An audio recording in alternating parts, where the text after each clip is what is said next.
জেলা সমাবেশ একটি বিশাল জনসমুদ্রে পরিণত হয়েছে। এই জনসমুদ্র থেকে আজকে সংগ্রামী মহাসচিব আমাদেরকে নির্দেশনা দেবে আগামী দিনে গণমানুষের অধিকার প্রতিষ্ঠা করার জন্য যত দ্রুত সম্ভব এই অন্তর্বর্তীকালীন সরকারকে একটি অবাধ, সুষ্ঠু, নিরপেক্ষ নির্বাচন, জাতীয় নির্বাচন উপস্থাপন করতে হবে, যাতে গণমানুষ তার ভোট দিয়ে তার সরকার প্রতিষ্ঠা করে এবং জনগণের সরকার আগামী দিনে রাষ্ট্র পরিচালনা করবে।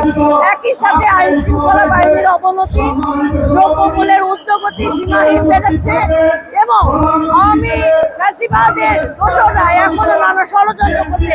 সেই ষড়যন্ত্র আমরা সকলে মিলে ঐক্যবদ্ধভাবে মোকাবেলা করব। এটাই হচ্ছে আজকের মেসেজ।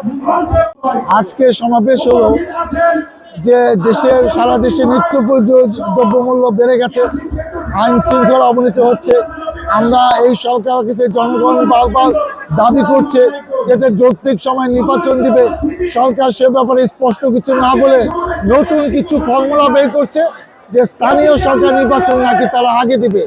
আমরা জানি স্থানীয় সরকার সিটি কর্পোরেশন, জেলা পরিষদ, উপজেলা পরিষদ, পৌরসভা এবং ইউনিয়ন পরিষদ এগুলো করতে গেলে তো 1 বছর সময় লাগবে। জনগণ এই সরকারকে কিন্তু 2-3 বছরের জন্য ম্যান্ডেট দেয় নাই যাতে 2-3 বছর ইচ্ছা মতো সংস্কার করে নির্বাচন দেবে। আমরা জনগণের কথাটা এই জনসভায় বলতে চাই যে জনগণ যেটা চাচ্ছে যে আপনারা যতটুকু সংস্কার করলে সুষ্ঠু নির্বাচন হবে, দেশের গণতান্ত্রিক ব্যবস্থা বিচরণ করবে, সেই সংস্কারগুলো করে একটা যৌক্তিক সময় নির্বাচন করবে। তা না হলে আইন শৃঙ্খলা নিয়ন্ত্রণ করা যাবে না। বিভিন্ন ইউনিভার্সিটিতে এই যে কোয়েটের যে বিশৃঙ্খলা হয়েছে, আরো বিশৃঙ্খলার সামনে হতে পারে। এই যে কয়েকদিন ধরে ডাকাতি হচ্ছে।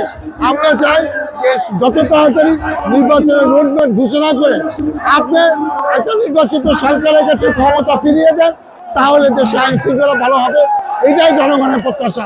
সেই দাবি নিয়ে জেলায় জেলায় বিএনপির জনসভা হচ্ছে। আজকে ঢাকা জেলা বিএনপি ধামরাইতে হচ্ছে।